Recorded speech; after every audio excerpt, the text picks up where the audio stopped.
Olá a todos no nono ano, corrigirei os exercícios de história, então página 184. Número 1. Friedrich Engels, com Karl Marx, é considerado o sistematizador do socialismo científico. Sobre o assunto, leia o texto a seguir e responda as questões em seu caderno. O argumento de Engels tem forte viés economicista e proclama que não há na Rússia condições para uma revolução socialista, já que esta só pode ter lugar onde as forças produtivas atingiram seu mais alto nível, grande industrialização, isto é, na Europa Ocidental. Engels estava convencido da iminência de uma revolução contra o czarismo na Rússia, mas, de qualquer forma, exclui que a comuna rural russa possa servir de base para um desenvolvimento socialista. A. Qual era a base da economia russa durante o czarismo? Logicamente, que era a agricultura, ou seja, a base da economia era a agricultura. B. Segundo Engels, poderia ocorrer uma revolução socialista na Rússia? Justifique. Não, porque não se tinha uma grande industrialização. Por isso, essa revolução socialista não poderia acontecer, não poderia ocorrer. C. Com base em seus conhecimentos e no fragmento do texto, em quais países haveria condições de ocorrer uma revolução socialista no final do século XIX? Cite 2 deles e justifique. Aí temos a Alemanha, a França, a Inglaterra, o Japão, etc. Porque todos esses países já estavam em processo avançado de industrialização. Então, por isso, essa revolução socialista, sim, ocorreria nesses países. Agora, a página 137. A Revolução Russa garantiu o poder aos bolcheviques e a implementação de um governo socialista naquele país. A respeito desse governo, leia o texto a seguir e responda as questões com base no trecho. Vamos direto para as questões. 1. Que foram os expurgos promovidos pelo governo bolchevique a partir de 1921? Bom, os expurgos foram uma forma de o Partido Comunista buscar, assim, ter a noção da fidelidade dos seus partidários, ou seja, eles queriam, assim, saber quem era leal ao Partido Comunista. Depois, eles usaram esses expurgos justamente para eliminar, assim, os opositores do Partido Comunista, quem pensava contrário ao Partido Comunista. 2. Com base no texto, como o governo revolucionário na Rússia agiu após o fim da Guerra Civil? Bom, o que aconteceu foi que o Partido Comunista tornou-se único e assim não se tinha liberdade política e de expressão. Então, o Partido Comunista foi autoritário. 3. A realização dos expurgos aproximar o Partido Comunista dos ideais revolucionários marxistas? Justifique. Não. Por quê? O Partido Comunista substituiu o governo do czar, que era o imperador, que agia também de uma forma autoritária, sendo que o Partido Comunista agiu também de forma autoritária. E, logicamente, não tem nada a ver com as ideias de liberdade e igualdade entre as pessoas. Página 188. 1. Leia as afirmativas a seguir sobre a Rússia pré-revolucionária e classifique-as em verdadeiras, V, ou falsas, F. A industrialização teve início na Rússia, a partir da imigração de trabalhadores de outros países da Europa. Falso. Foi dentro da própria Rússia que isso aconteceu com os próprios russos. No começo do século XX, a Rússia era uma das maiores potências militares da Europa. Falso, já que a Rússia era totalmente agrária, a maior parte da população vivia do campo, então é uma alternativa falsa. O Domingo Sangrento foi um episódio em que os bolcheviques, que buscavam destituir o czar, foram massacrados pela guarda imperial. Falso, já que o Domingo Sangrento foi um massacre na população dos russos e não especificamente um partido político. O fim da servidão, em 1861, levou grande número de pessoas dos campos para a cidade, transformando a Rússia em um país predominantemente industrial. Falso, como eu chamei a atenção anteriormente, nesse século XIX, a Rússia era muito atrasada, então a alternativa está incorreta. Página 189. 2. Leia o trecho a seguir sobre a participação russa na Primeira Guerra Mundial e responda as questões em seu caderno. Vamos direto para as questões.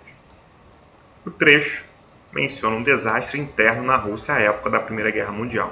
Que desastre seria esse? Bom, a crise política, econômica e social em que os russos estavam vivenciando com o governo do czar, autoritário, enfim, gerando assim a miséria da população e a família real do czar e o governo do czar se dando muito bem com tudo que estava acontecendo nessa Rússia.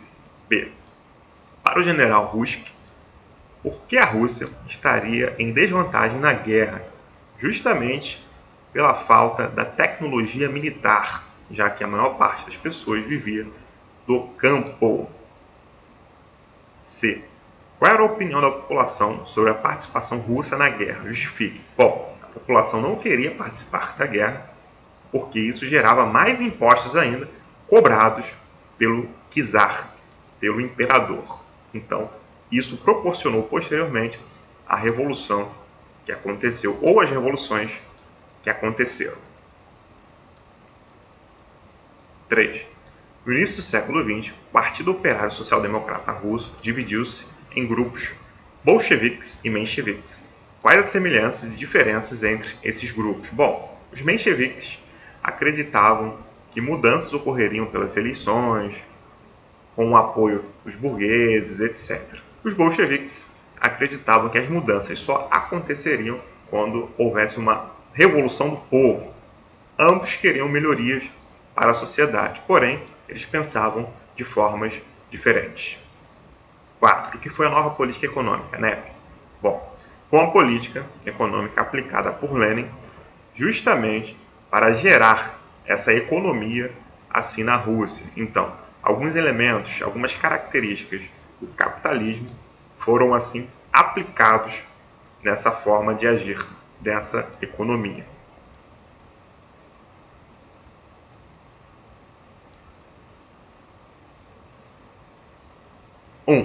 Na queda do regime czarista e deflagração da Revolução Russa em 1917, houve a participação de líderes, grupos e organizações de oposição com divergências na estratégia do encaminhamento do movimento.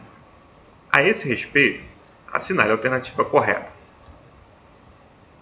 Para os mencheviques, sob a liderança de Stalin, era fundamental a saída da Rússia da Primeira Guerra Mundial, a fim de recuperar a economia e a organização de um partido de revolucionários profissionais e disciplinados que liderasse os trabalhadores na deflagração imediata da Revolução.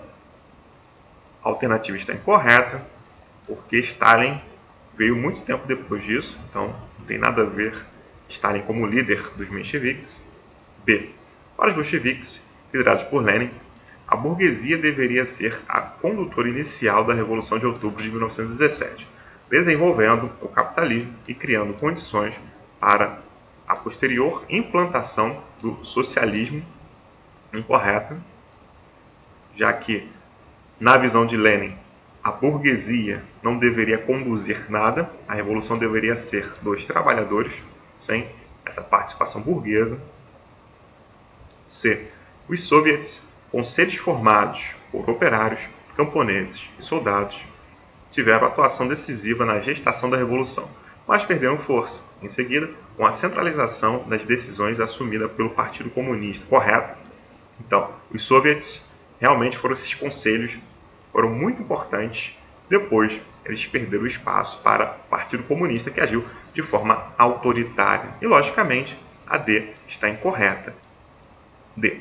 Trotsky, comandante do Exército Vermelho, defendia uma revolução limitada à Rússia, com a construção de um Estado revolucionário forte, para em seguida buscar a internacionalização do socialismo. Claro, ele pensava de forma contrária. Ele queria, assim, a revolução em todos os países, não só na Rússia. Agora a página 190, que são aqueles esquemas que servem de resumos para a compreensão melhor do conteúdo. Revolução Russa, relacionando conceitos. Primeira Guerra Mundial. A Rússia saiu da Primeira Guerra Mundial em 1917 por esses problemas internos em que ela vivia. Revolução de Fevereiro foi a Revolução Menchevique.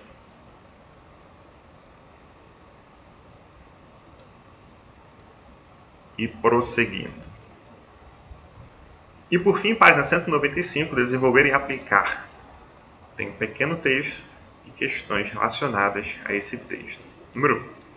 Segundo o relato de Lange, como era o dia a dia dessa família durante a crise de 1929? Essa família aqui retratada. Então, temos aqui, ó.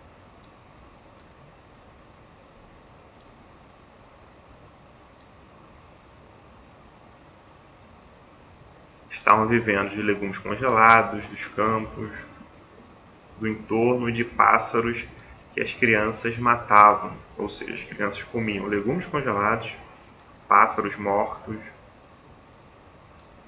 Bom, ela vendia pneus de carro para comprar comida, etc. Tudo isso aconteceu por conta da crise de 1929, que começou nos Estados Unidos e abalou o mundo. 2. Porque, na sua opinião, essa imagem tornou-se a grande representação da vida durante a Depressão estadunidense, ou seja, a Depressão norte-americana. Bom, é uma resposta pessoal, mas essa imagem mostra sim o sofrimento de uma família. E também, mesmo tendo esse sofrimento, a mãe aqui não desiste dos seus filhos. E os filhos estão chorando, ou estão bem tristes, enfim. Então, construam assim as respostas de vocês a partir desses comentários que eu fiz. Enfim, bom gente, espero que tenha ficado claro e até o próximo vídeo.